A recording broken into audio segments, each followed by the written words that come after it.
함께 보실 말씀은 누가복음 12장 13절에서 21절까지의 말씀입니다.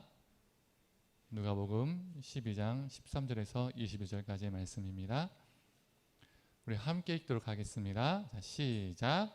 무리 중에 한 사람이 이르되 선생님, 내 형을 명하여 유산을 나와 나누게 하소서 하니, 이르시되 이 사람아, 누가 나를 너희의 재판장이나 물건 나누는 자로 세우느냐 하시고, 그들에게 이르시되 삶과 모든 탐심을 물리치라. 사람의 생명이 그 소유에 넉넉한 데 있지 아니하니라 하시고, 또 비유로 그들에게 말하여 이르시되 한 부자가 그 밭에 소출이 풍성함에 심중히 생각하여 이르되 내가 곡식 쌓아둘 곳이 없으니 어찌할까 하고, 또 이르되 내가 이렇게 하리라. 내 곡간을 헐고 더 크게 짓고 내 모든 곡식과 물건을 거기에 쌓아두리라. 또 내가 내 영혼에게 이르되 영혼아, 여러 해 쓸 물건을 많이 쌓아두었으니 평안히 쉬고 먹고 마시고 즐거워하자 하리라 하되, 하나님은 이르시되 어리석은 자여, 오늘 밤에 내 영혼을 도로 찾으리니 그러면 내 준비한 것이 누구의 것이 되겠느냐 하셨으니, 자기를 위하여 재물을 쌓아두고 하나님께 대하여 부여하지 못한 자가 이와 같으니라. 아멘. 오늘 말씀을 들으신 우리 모든 성도님들께 하나님의 은혜가 있기를 간절히 소망합니다. 오늘 예배 시작하기 전에 잠깐 카메라에 오류가 생겨서 조금 이렇게 한 5분 좀 넘게 지체가 됐습니다. 많은 양해 부탁드립니다. 우리 성도님들, 혼밥이 무엇인지 아십니까? 아시죠? 당연히 혼자 밥 먹는 것이죠. 그렇다면 혼행은 뭘까요? 혼행은 뭘까요? 신혼여행일까요? 혼여라고도 합니다. 혼행이라고 하고요. 여행을 말하는 겁니다. 혼자 여행을 다니는 것을 혼여 또는 혼행이라고도 합니다. 그렇다면 혼영은 뭘까요? 혼영. 뭐 자유형, 평형 다 이렇게 합쳐놓은 걸 혼영이라고도 하죠. 그 혼영이 아니라 혼자 영화 보는 것을 혼영이라고 합니다. 이게 나홀로족이 늘어나면서 생긴 문화죠. 제가 대학 시절만 해도 혼자 밥 먹는다는 것은 있을 수가 없었습니다. 많이 어색하고 이상한 일이었죠. 수많은 학생들이 있는 이 학생 식당에서 혼자 앉아서 밥을 먹으면 괜히 친구가 없는 사람 같고 외톨이 같아 보여서 이 밥 먹을 때 어떤 그 수업과 수업 사이에 그 사정에 의해서 혼자 밥 먹을 때가 생기죠. 그래서 혼자 밥 먹으면 이 밥이 입으로 들어가는지 코로 들어가는지 모르게 엄청 빨리 먹습니다. 혼자 밥 먹는 게 너무 이상하고 어색하고 창피한 것 같아서요. 이처럼 이전에는 혼자 무엇인가를 하면 눈치 보이기도 하고 쓸쓸해 보이기도 하고 이런 일들이 이런 느낌들이 있었는데, 요즘은 그렇지 않다는 거죠. 이 나홀로족이 많이 늘어났습니다. 이 나홀로족이 늘어났다는 것은 1인 가구가 늘어나는 현상으로 이어졌는데요. 이 통계청에 따르면 1인 가구가 이제는 31%가 넘는다고 합니다. 정말 3명 중에 한 사람이 따진다면 나홀로족으로 산다는 거죠.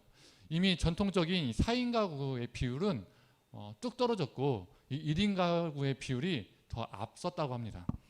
이런 사회적 현상 때문에 마트나 편의점에 가면 1인 가구를 위한 소포장 식품들, 밀키트라고 하죠.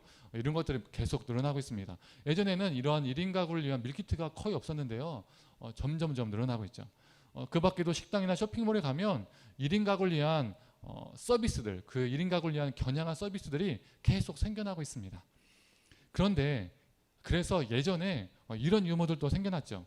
혼밥의 단계가 1단계에서 8단계까지 있는데, 1단계부터 8단계까지 다 말하면 너무 시간이 오래 걸리기 때문에 몇 개만 얘기하겠습니다. 먼저 1단계에서 3단계는 초급이라고 하고요, 4단계에서 6단계는 중급이라고 하고요, 7단계에서 8단계는 고급 단계라고 합니다. 1단계는 편의점에서 혼자 컵라면과 삼각김밥을 먹는 겁니다. 이 정도는 저도 할 수 있을 것 같습니다. 중급에 속하는 이 4단계는 뭘까요? 중식당에서 혼자 밥 먹는 게 4단계라고 합니다. 이 정도까지도 한번 해볼 수 있을 것 같습니다. 그렇다면 최고 레벨인 이 고급 8단계는 뭘까요? 패밀리 레스토랑에서 혼자 밥 먹기입니다. 이건 정말 못할 것 같습니다, 저는. 근데 요즘 보면 혼자 이 패밀리 레스토랑 애슐리나 이런 데 가서 혼자 이렇게 식사하시는 분들이 있더라고요. 그런데 저는 아직까지 이 8단계, 이 고급 단계까지는 못할 것 같습니다. 이런 나홀로족이 늘어난 이 현상의 원인을 타인과의 관계 속에서 지친 현대인이 혼자만의 시간을 즐기려 하는 것, 이것이 또 하나의 원인이고요. 또 다른 원인은 경제 불황으로 인해서 연애와 결혼을 포기한 이 다포 세대가 늘어나고, 또 취업난과 개인주의 등에서 이 비롯한 슬픈 이 사회적 자화상이라고도 말을 합니다. 오늘 본문 비유에서도 이 혼밥을 정말 잘 즐길 것 같은 사람이 나옵니다. 이 비유를 보기 전에 먼저 이 비유의 배경을 살펴보면 다음과 같습니다. 한 사람이 예수님께 나옵니다. 그는 유산의 문제로 어려움을 겪고 있는 사람이었습니다. 그는 예수님께 형을 설득해달라고 간청을 하죠. 형이 부모의 유산을 다 독차지하려고 하는데 자신과 함께 그 유산을 나누게 해달라고, 그 형을 설득하게 해달라고 예수님께 나옵니다. 당시 법에 의하면 첫째인 장자가요, 다른 형제들보다 곱절의 상속을 받습니다. 그게 장자의 특권이었습니다. 예를 들어서 장자가 2천만 원을 받으면 다른 형제들은 1,000만 원을 받는 거죠. 또 다른 형제들이 4천만 원을 받았다면 그 형은 장자는 뭡니까? 8천만 원을 받는 겁니다. 이 피를 나눈 형제라면 서로 나누고 우애 있게 지낼 만도 한데, 이 형은 자신이 모든 것을 자신이 동생들보다 2배 다 갖는데도 불구하고 동생들을 주지 않으려 하는, 자신이 모든 것을 다 독차지하려 하는 이 형의 모습을 보면 참 나쁜 사람인 것 같습니다. 그리고 이 동생은요, 피해자인 것 같죠. 나눠 가져야 되는데 형이 나눠 갖지 않고 모든 걸 다 독차지함으로 아무것도, 이 부모의 재산을 아무것도 받지 못하게 되는, 뭔가 빈털터리가 될 것 같은 그런 사람인 것 같습니다. 우리 예수님은 어떻습니까? 성경을 보면 약자의 편에 늘 계셨습니다. 가난한 자, 고아, 과부, 나그네와 같은 늘 연약한 자들과 함께 하셨고 그들의 편이 되셨죠. 12년 혈루병에 걸린 여인을 보면 어떻습니까? 그녀가 무릿속으로 파고들어서 예수님의 겉옷자락을 만져줬을 때 예수님은 순간 그 발걸음을 멈추셨습니다. 무리들은 아무 일이 아니니 계속 걸어가기를 원했지만 예수님은 그 여인을 위해서 발걸음을 멈춘 것이죠. 예수님은 그녀를 외면치 않으셨습니다. 그리고 그녀를 치유해 주셨죠. 또 여리고에 앞을 못 보는 이 시각장애인이 예수님을 향해서 다윗의 자손 예수여 나를 고쳐달라고 외쳤을 때 어땠습니까? 시끄럽다고 좀 조용히 좀 하라고 예수님이 그러지 않으셨습니다. 예수님도 그 주변 사람들은 그 사람들을 말렸지만 그 말림에 동참하신 것이 아니라, 혼을 내신 것이 아니라 오히려 그를 고치셨다는 것이죠. 예수님은 이처럼 연약한 자들을 외면치 않으시고 품으시고 고치시고 치유하시고 돌보셨던 분이셨습니다. 이 예수님의 평상시의 행적을 보면 이 약자처럼 보이는 이 동생의 이야기를 듣고 형을 불러서 형을 혼내시고 훈계하시고 동생에게도 재산을 나눠줘라 라고 어느 정도 말을 하셨어야 하셨습니다. 그리고 이 동생에게는 은혜를 베푸셔야 했습니다. 그런데 오늘 본문을 보면 어떻습니까? 예수님은 동생의 말을 들어주시는 것이 아니라 이 사람아 누가 나를 너희의 재판장으로 세웠느냐라고 꾸짖습니다. 예수님께서 그 동생을 부를 때 이 사람아 라는 이 표현에서 확 느껴지지 않습니까? 복음서 어디에서도 예수님이 억눌린 자, 연약한 자, 아픈 자, 포로된 자, 그 정말 아픈 사람들을 향해서 이 사람아 이렇게 부른 적이 없습니다. 선을 확실하게 이 동생을 향해서 긋는 게 느껴지죠. 그 당시에 실제로 이 표현은요, 이 사람아라는 이 표현은요, 누군가를 향해서 퉁명스럽게 대할 때 쓰였던 표현이라고 합니다. 그런데 우리나라도 비슷하죠. 우리나라도 누군가 시비를 붙었을 때, 누군가 다툼할 때 님자 안 붙입니다. 어떻게 하죠? 이 사람이 이렇게 하죠. 그렇죠? 친밀한 관계에서 이 사람아, 이 사람이 이런 말 쓰지 않습니다. 여기에서 우리는 동생이 연약한 자가, 피해자가 아님을 알 수 있습니다. 만약에 정말로 피해자였고 연약한 자였고 예수님의 돌보심이 필요한 사람이었다면 예수님이 이 사람아 라는 말씀을 안 하셨겠죠. 특히 15절에 이 동생을 꾸짖고 예수님께서 함께 있던 사람들에게 이런 말씀을 하십니다. 모든 탐심을 물리쳐라 하신 말씀 속에서 우리가 더 느낄 수 있습니다. 여기에서 우리는 충분히 추론할 수 있다는 것이죠. 동생은 부모님의 유산을 받지 않게 되어도 빈털터리가 될 형편이 아니었다는 겁니다. 그는 부모의 유산이 없어도 충분히 살아갈 수 있는 경제력이 있었다는 것을 우리는 충분히 추론할 수 있는 것이죠.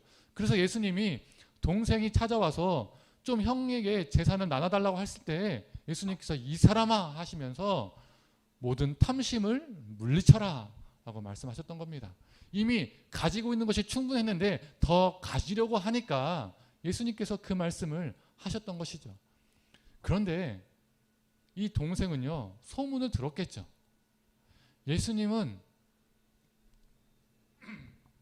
엄청난 권위가 있으시고 지위가 있으신 분이라는 이 소문을 들었을 겁니다.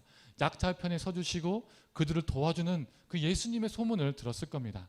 그래서 그는 자신이 가난한 자, 없는 자, 연약한 자, 피해자의 코스프레를 하면서 예수님께 다가가서 예수님, 제가 이렇게 형 때문에 아무것도 없습니다. 이렇게 형에 의해서 피해를 당했습니다. 제발 제 편을 들어주십시오 라고 하면 예수님이 그 예수님의 성향 때문에 자신의 편을 들어줄 것이라 생각을 했을 것 같습니다.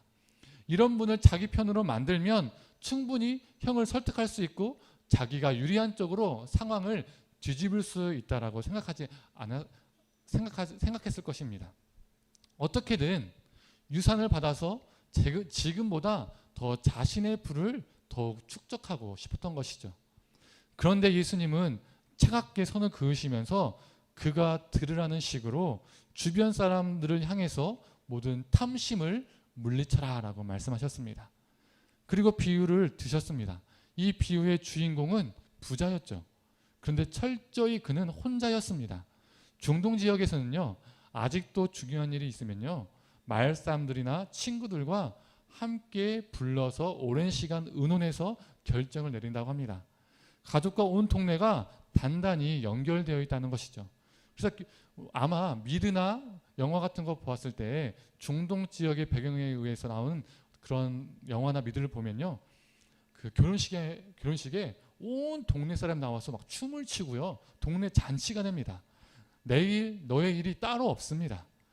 아무리 사소한 일도 가족과 가까운 동네 사람들과 오랜 시간 의논해서 그것들을 결정하고 진행을 합니다. 그것이 지금까지 중동 문화에 남아있는 습관, 관습, 문화가 되었던 것이죠. 우리나라도 예전에는 이런 문화가 남아있었죠. 누가 어떻습니까? 사법고시나 큰 시험에 합격하면 동네 앞에 프랜카드를 달고 이 금이 환영했을 때 동네 잔치가 막 열리죠. 동네 사람들이 야, 누구누구가 이제 변호사가 되니까 뭐 검사가 되니까 판사가 되니까 동네 잔치를 열자. 자기 자식이 아니어도 온 동네 사람들이 함께 기뻐했습니다. 장례가 나면 어땠습니까? 온 동네 사람들이 발벗고 나섰죠. 요즘은 장례는 장례식장에서 치르고 상주에서 대부분 그것을 다 진행합니다. 일하는 아주머니도 따로 있죠. 그런데 제가 어렸을 때만 해도 저는 시골에 자랐습니다. 그때까지만 해도 이 장례식장의 문화는요, 거의 없었습니다. 저희 할머니가 돌아가셨을 때 집에서 장례를 치렀었습니다. 온 동네 아주머니들이 모여서 음식을 만드시고 또 동네 아저씨들은 막 그런 장례 필요한 물건들을 나르시고 또 힘이 들어가는 일들, 고기 잡고 돼지 잡고 이런 것들 있잖아요. 그런 것들을 어르신들이 남성분들이 했다는 거죠. 함께 돌아가면서 날도 새셨습니다. 온 동네 분들이 함께 하셨다는 것이죠. 아직도 그 기억이 또렷하게 있습니다. 또한 김장철이 되면 어떻습니까? 아주머니들은 날짜를 잡아서 함께 김장을 담굽니다. 그 밖에도 여러 일에 동네 사람들이 품앗이를 했다는 겁니다. 너의 일 남의 일이 따로 없었다는 것이죠. 중동에는 아직도 이런 문화들이 남아있는데 예수님 당시에는 더욱더 이 마을의 공동체성이 더 강했겠죠. 그런데 이 비유 속에 나오는 부자는요, 아예 친구가 없습니다. 그는 주위 가족과 어울리지 못한 채 외톨이로 살아가고 있습니다. 곡간을 헐고 더 큰 곡간을 짓는 것은 결코 작은 일이 아닌데 이 일에 어느 사람과 상의하지 않습니다. 가족도 등장하지 않고 우정을 나누는 사람도 등장하지 않습니다. 중요한 일을 결정하는데 그가 상의할 수 있는 유일한 존재는 누굽니까? 자기 자신뿐이었다는 겁니다. 오늘 비유를 보시면 그의 모든 말이 다 혼잣말입니다. 내가 내 곡간, 내 모든 곡식, 내 물건, 내 영혼, 내가 내 영혼에게 말합니다. 즉 내가 내 자신에게 말한다는 거죠. 내가 내 아내에게, 내 가족에게, 내 친구에게 말하는 것이 아니라 다 혼잣말입니다. 여기서요, 이 짧은 비유가요, 총 6절입니다. 이 6절밖에 안 되는 이 짧은 비유 속에서 내라는 단어가 몇 번 나오는지 아십니까? 한국말로 6번이나 나옵니다. 너와 우리라는 단어는 없다는 것이죠. 이미 소유한 것으로도 넉넉한데도 그의 관심은 오직 자신만을 향합니다. 취업난, 경제불황 등 이 사회적 현상으로 인한 나홀로족이 아니라 이 사람은 더 많이 갖고자 스스로 나홀로족이 되었다는 것이죠. 탐욕이 사로잡힌 그의 관심은 온통 더 많이에 쏠려 있었습니다.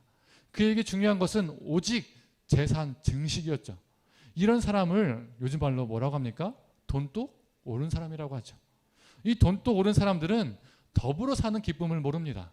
나 이것밖에 모른다는 거죠.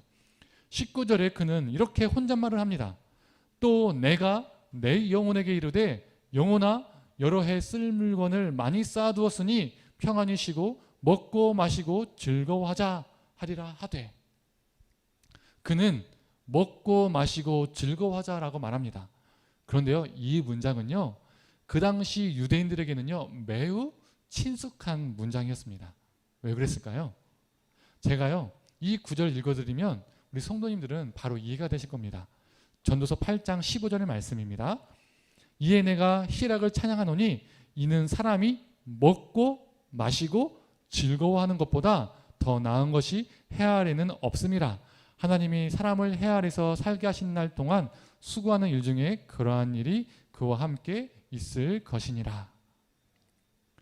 비슷하지 않습니까? 이 나홀로족인 이 부자는 자신 스스로에게 먹고 마시고 즐거워하자라고 혼잣말을 합니다. 그런데 이 전도서 말씀에도 사람이 먹고 마시고 즐거워하는 것보다 해 아래 더 나은 것이 없다라고 말하죠. 먹고 마시고 즐거워한다는 내용이 공통으로 나옵니다. 그 당시에 유대인들에게는 하나님 안에서 먹고 마시고 즐거워하는 것이 하나님의 은혜라고 생각했다는 겁니다. 이 부자는요 전도서 말씀을 인용하고 있습니다. 그래서 어찌 보면 이 부자는 전도서 말씀을 자신의 삶으로 살고자 결단하는 것처럼 보인다는 것이죠. 그런데 정말 그럴까요? 아니죠. 부자는 전도서 이 8장 15절에 있는 전반부만 기억하고 있는 것 같습니다. 나머지는 자체 생략한 것 같죠. 자체 생략한 부분이 어떤 내용입니까? 자막을 볼까요? 하나님이 사람을 해 아래 살게 하신 날. 이 내용이 자체 생략되었다는 겁니다. 하나님이 사람을 해 아래 살게 하신 날, 이것을 다르게 표현하면 어떻게 표현할 수 있을까요? 먹고 마시고 즐거워할 수 있는 그 하루하루도 하나님이 허락하신 날이라는 겁니다. 하나님의 주권 안에 있다는 것이죠. 즉 다른 무엇이 아니라 오직 하나님 안에서 먹고 마시고 즐거워하는 것이 어떠한 것보다 가치가 있다는 것을 말해준다는 겁니다. 내가 하나님 없이 먹고 마시고 즐거워하는 그런 인생이 아니라 하나님 안에서 먹고 마시고 즐거워하는 것이 정말로 가치 있다라고 이 8장 15절이 말해준다는 거죠. 그러나 이 부자는 하나님은 자체 생략하고 오직 먹고 마시고 즐기는 것에만 초점이 있다는 것이죠. 전도서 8장 15절 말씀은 이 부자에게 자신의 탐욕을 합리화시켜주는 도구일 뿐이었습니다. 전도서 말씀에도 이렇게 나와 있지 않습니까? 사람들아 보십시오. 나는 내 삶은 지금 하나님의 말씀대로 지금 실천하고 있는 겁니다. 내가 말씀대로 살고자 하는 겁니다. 이렇게 정당화하는 말씀이 된다는 것이죠. 어떻게 보면 그는 하나님을 넣고 빼고 할 수 있는 대용품으로 생각하고 하나님을 이용하여 오직 탐욕, 탐심에만 초점이 맞춰져 있습니다. 여기서 또 우리가 주목할 것이 있습니다. 먹고 마시고 즐거워하자라는 이 전도서 말씀과 이 부자의 말이 비슷한 것 같지만 차이점이 한 군데가 있습니다. 이 부자의 말에서 전도서에 없는 말이 하나가 추가가 되었습니다. 뭘까요? 먹고 마시고 즐거워하자라는 그 문장 앞에 평안히 쉬고라는 말이 추가가 되었다는 것이죠. 이 부자의 말에 표준 세번역은요, 이 평안이 시구를요 이렇게 말합니다. 마음을 놓고 쉬고 먹고 마시고 즐거워하자라고 말하는 겁니다. 이게 무엇을 말해줄까요? 이 부자는요, 여태껏 지금까지 마음을 놓지 못하는 삶을 살았다는 겁니다. 이 부자의 마음을 지배하고 있는 것이 불안감임을 알 수 있다는 것이죠. 이 불안감을 해소하기 위해서 그는 그토록 물질을 쌓고 쌓았던 겁니다.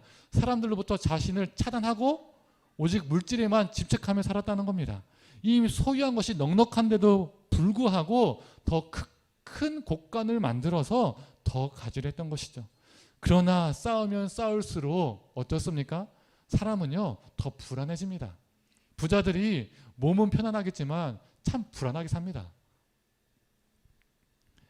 쌓으면 쌓을수록 불안감이 해소되기는커녕 불안감이 더 늘어났을 겁니다.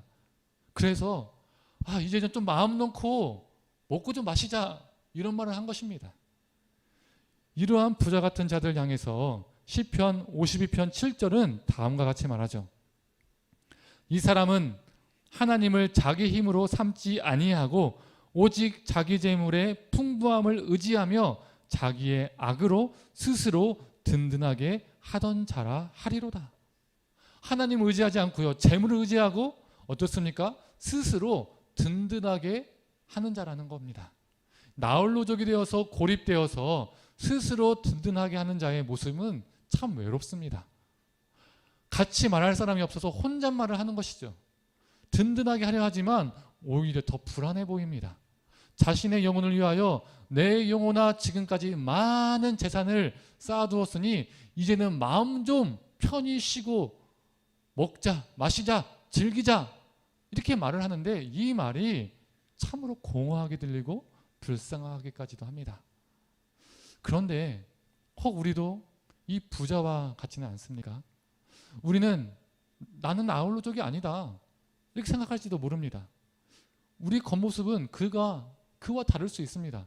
그처럼 혼잣말을 거의 하지 않고요, 사람들과 함께 밥을 먹고요, 함께 사람들과 예배를 드리고요, 사람들이 많은 곳에 모임에 참석하기도 합니다. 누군가 대화합니다. 혼밥, 혼행 거의 하지 않습니다. 그래서 그와 다르다고 생각할 수도 있다는 것이죠. 그러나 우리의 심령은, 우리의 영혼은 그와 비슷할 수 있습니다.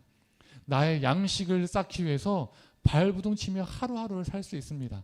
나의 자녀, 나의 배우자, 나의 사업, 나의 성공에 그렇게 몰두해서 하나님을 이용하고 있는지도 모릅니다. 부자가 전도서 말씀으로 자신의 삶을 정당화했던 것처럼 우리도 하나님의 말씀을 이용하여 우리를 합리화하고 있을지도 모릅니다. 우리의 모든 탐심, 탐욕을 하나님의 말씀으로 정당화할 수 있을 수 있다는 것이죠. 더 가지려, 더 누리려, 더 높아지려 하나님을 부르짖으며 갈급해하고 있을 수도 있다는 겁니다. 존 파이퍼 목사님이 집회 중에 한 설교 가운데 이런 내용이 있습니다. 제가 읽어드리겠습니다. 당신은 세상에서 주님을 위해 일하기 위해 많은 것을 할 필요가 없습니다. 세상을 바꾸는 사람은 많은 것들에 정통한 사람이 아닙니다.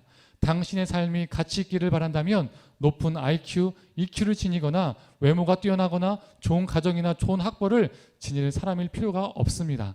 다만 몇 가지 기본적인 것들, 단일하고 영광스럽고 장엄하고 불변한 영원한 것들을 알아야 하고 그것들에게 사로잡히고 생명을 내놓을 준비가 돼 있어야 합니다.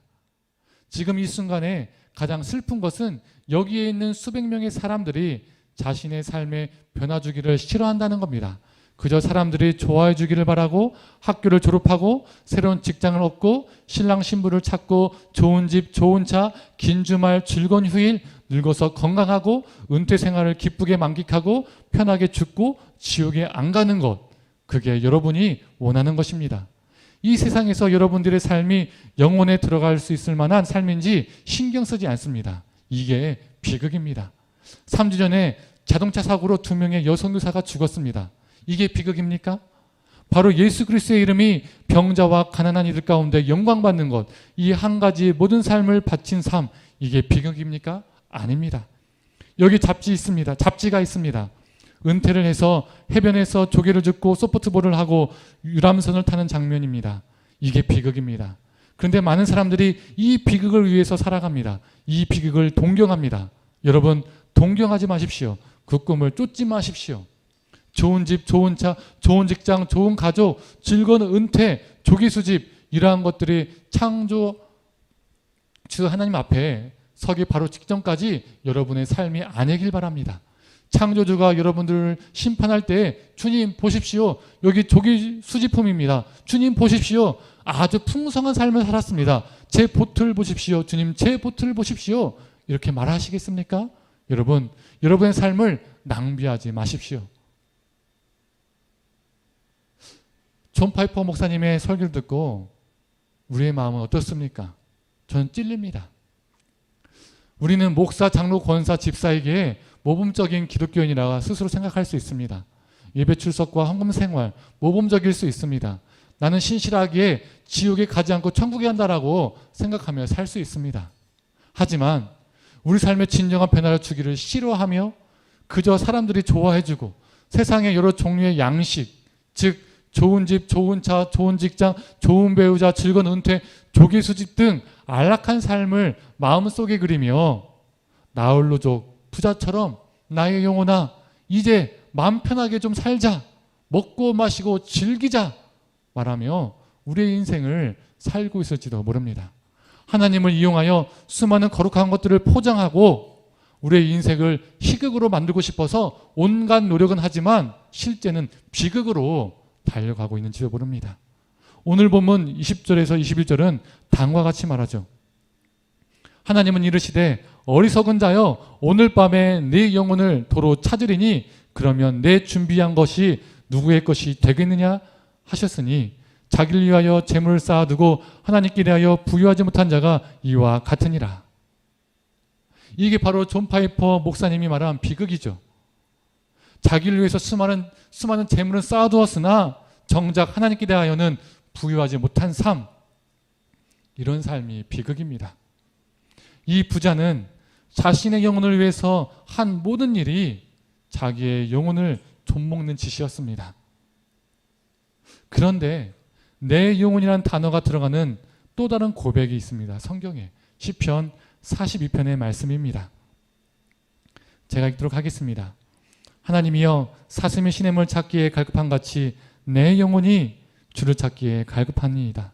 내 영혼이 하나님 곧 살아계시는 하나님을 갈망하나니 내가 어느 때에 나아가서 하나님의 얼굴을 배울까? 내 영혼아 내가 어찌하여 낙심하며 어찌하여 내 속에 불안해하는가? 너는 하나님께 소망을 두라. 그가 나타나 도우심으로 말미암아 내가 여전히 찬송하리로다. 나의 영혼이 하나님을 찾으며 갈급해합니다. 나의 영혼이 하나님을 갈망합니다. 자신 안에 있는 그 불안감 때문에 더 쌓고 쌓으려 하는 것이 아니라 오히려 하나님께 소망 두기를 결단합니다. 나의 영혼이 하나님께 대하여 부유한 자로 살고자 하는 것이죠. 비극이 아닌 희극의 삶을 그려내고 있습니다. 우리 삶이 이 시편 기자와 같기를 간절히 소망합니다. 이 세상 좋은 모든 것 다 가졌지만 곳간에 온갖 양식을 다 가득 채웠지만 하나님께 대하여 가난하게 살아가는 자가 아니길 원합니다. 우리의 영혼이 하나님을 갈망하며 하나님으로 우리의 삶을 채우는 부유한 자가 되기를 간절히 소망합니다. 이제 말씀을 정리하겠습니다. 세상은 우리에게 불안은 부추깁니다. 남들이 다 하는 것을 하지 않으면 도태된다는 불안감을 조성하죠. 아이들이 크면서 이런저런 루트를 통해서 엄마들끼리 단톡방이나 커뮤니티들이 생깁니다. 아이들의 교육에 가는 것이 가장 한이시죠. 공부하는 것, 학원 보내는 것, 그 자체가 나쁜 것은 아니지만 너무 그쪽으로만 아이들을 몰아붙이는 부모들이 있습니다. 어떤 부모는 애가 아직도 유치원이나 초등학교 저학년인데 이미 어디로 이사가고 어디 학교, 어디 대학교 보내고 다 플랜까지 짜놓은 부모들이 있습니다. 제가 아는 지인 중에서도 그렇게 자녀들을 몰아붙이다가 후회하는 부모들이 있었고 또 여전히 지금도 그렇게 몰아붙이는 부모가 있습니다. 제가 중등부를 섬기던 시절에 아이들이 해준 말이 있습니다. 학원에서 공부하는 애들은요 소수라는 겁니다. 대부분의 아이들은요 그 자리에 앉아서 그냥 시간 때우고 나온다는 겁니다. 그런데 그걸 부모들이 모를까요? 압니다. 다 부모도 압니다. 그런데 왜 보내는 겁니까? 부모들의 마음이 불안하니까. 자신들의 마음이 불안하니까 그 불안한 마음을 해소시키기 위해서 보내는 거죠. 하곤 좋은 일만 시키는 겁니다. 이처럼 세상은 시대 주류 문화에 함께 편승하지 못한다면 큰일 날 것 같은 불안감을 줍니다. 그래서 그 불안감 때문에 나를 지켜줄 만한 수많은 종류의 양식을 찾으며 쌓고 쌓습니다. 더 많은 양식을 찾기 위해서 타인을 차단시키기도 합니다. 틈을 주지 않는 것이죠. 본문의 이 동생처럼, 그리고 이 비유의 부자처럼 고립되어 모든 것이 나의 가족만을 위한 것이 되는 겁니다. 그러나 주님이 주신 기도문에는요, 이러한 고백이 있습니다. 양식을 달라는 강구입니다. 이 부자처럼 여러 해 동안 쓸 양식, 3, 4대가 쓸 양식이 아닙니다. 더 큰 곡간을 만들어서 더 많은 집어넣을 양식이 아니라는 겁니다. 더도 덜도 아닌 딱 필요한 양식을 말합니다. 탐욕을 배제한 양식이죠. 그리고 일용할 양식 앞에 중요한 단어가 나옵니다. 우리에게라는 단어죠. 우리에게 일용할 양식을 달라는 겁니다. 나에게 일용할 양식을 달라는 게 아닙니다. 나에게 곡간에 가득하게 쌓아둘 양식을 달라는 게 아닙니다. 우리는 주기도문을 할 때 나와 내 가족만을 생각하면서 이 고백을 할 때가 많습니다. 그런데 나만을 위한 양식이 아닙니다. 우리의 양식입니다. 그래서 우리는 나홀로적으로 살 수 없는 존재입니다. 나의 일용할 양식이 다 채워졌으니 됐다. 이제 먹고 마시고 즐기자. 이것이 아니라는 거죠. 하나님, 저뿐만 아니라 저기 있는 저들에게도 일용할 양식을 달라는 기도입니다. 일용할 양식이 없어서 고통받는 사람들을 돌보며 살게 해주십시오라는 고백입니다.